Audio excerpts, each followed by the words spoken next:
साद भाई ने बड़ी कोशिश की मुझे अपने साथ शिफ्ट करने की। मैं भी ऑफिसर्स को कहता रहा, लेकिन हम चूंकि उनकी नजर में बहुत मोहतरम थे, हम उनके लिए बहुत ज्यादा काबिल एहतराम थे, हम उनके लिए बहुत नाजुक आबगीने थे, इसलिए उन्होंने हमें बचा बचा के छुपा छुपा के रखा हुआ था।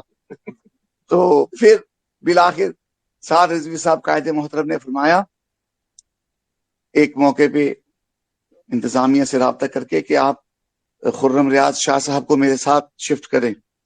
तो उन्होंने कहा कि आखिर आप क्यों इतना इसरार करते हैं कि खुर्रम रियाज शाह को हम आपके पास लेकर आए। कहा कि वो हकीम है और मैं आजकल जरा बीमार हूं, तो मुझे एक मौली चाहिए, इसलिए आप उनको मेरे साथ। शाह साहब, अल्लाह अकबर, सुभान अल्लाह, क्या मोहब्बत है आपकी। तो जब मैं आया वहां पे, उनके वार्ड में मुझे शिफ्ट किया गया, तो फरते जज्बात में मैं रो पड़ा। मेरी आंखों से ना आंसू छलक पड़े। बाबा जी का बेटा जिस हाल में मैंने वहां पाबंदे सलासल देखा, तो मैं अपने जज्बात पर काबू ना रख सका। तो वो भी बड़ी मोहब्बत से, वारफ्तगी से मुझसे लिपट गए, मैं उनसे लिपट गया। तो मैं रो पड़ा, आंसू छलक पड़े। उन्होंने मेरे आंसू पूंछे, फिर मुझे सीने से लगाया, मैं उनका माथा चूमा, तो वो मुस्कुराए और दिल से हंसे। कहने लगे, शाह जी गाली कोई नहीं, हजूर दे नाते सी आए ते सानू कोई ना रोन दी लोड़ है ते ना दुख करने दी लोड़ है। बेशक बेशक।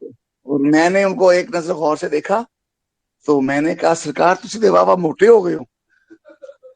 तो उन्होंने कहा, मुझे बुजुर्गों ने पैगाम भेजा है कि बाहर जो साद आए वो कमजोर नहीं होना चाहिए, और रसूल पाक के इश्क और इज्जत के उस मकसद में, उस कास में अंदर गया है, तो हमें शेर दिल साद चाहिए जो बाहर आए तो दुनिया को बताए कि मोहब्बत रसूल का ये असर है, ये ताकत है, ये अल्लाह अकबर, माशाअल्लाह माशाअल्लाह, आपकी भी वाह वाह, आपकी भी वाह वाह, सुभान अल्लाह।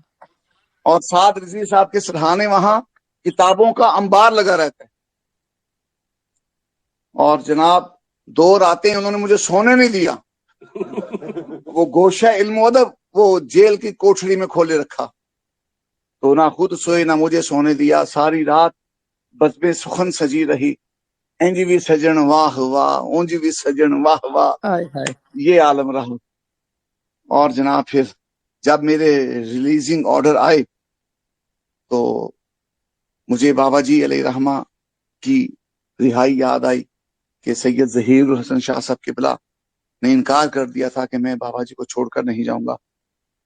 और बाबा जी के खादिम थे, उस बच्चे का नाम गालिबन आसिफ था शायद, तो उनकी भी जमानत हो गई थी, लेकिन वो भी बाबा जी की खिदमत में लगे रहे।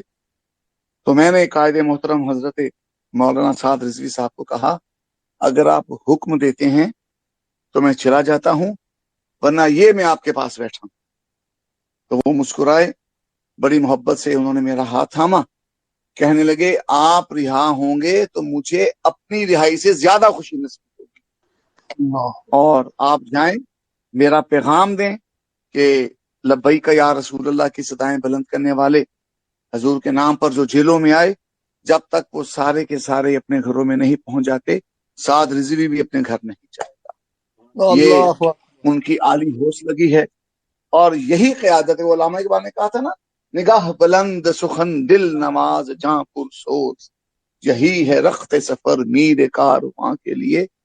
तो हमारा मीर कारवां अपना जो रख्त सफर रखता है, उसमें ये सारे लवाजिमात मौजूद हैं जो इकबाल ने बयान। और वापस आके 2-3 मौकों पे मैंने ये बातें की, तो मैंने इकबाल का ये मिसरा पढ़ा कि इकबाल ने कहा था कि जवानों को पीरों का उस्ताद कर।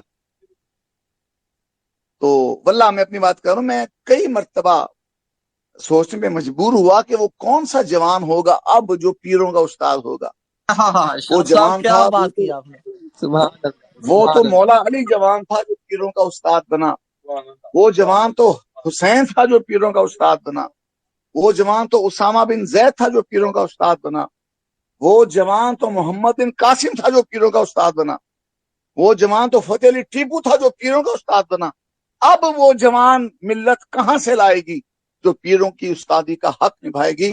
تو جیل کی کوٹھڑی میں سعد رضوی کا چمکتا ہوا چہرہ دیکھ کر، اس کے چمکتے ہوئے افکار دیکھ کر، اور اس کے سینے میں محبت رسول کا بھڑکتا ہوا الاؤ دیکھ کر، اور حضور کی ناموس پہ قربان ہونے کا جذبہ دیکھ کر میں سمجھ گیا کہ اقبال کی نظر سعد رضوی پہ جمی ہوئی ہے. وہ چاہتا ہے کہ یہ جوان اٹھے اور پیروں کی استادی کا حق ادا کرے.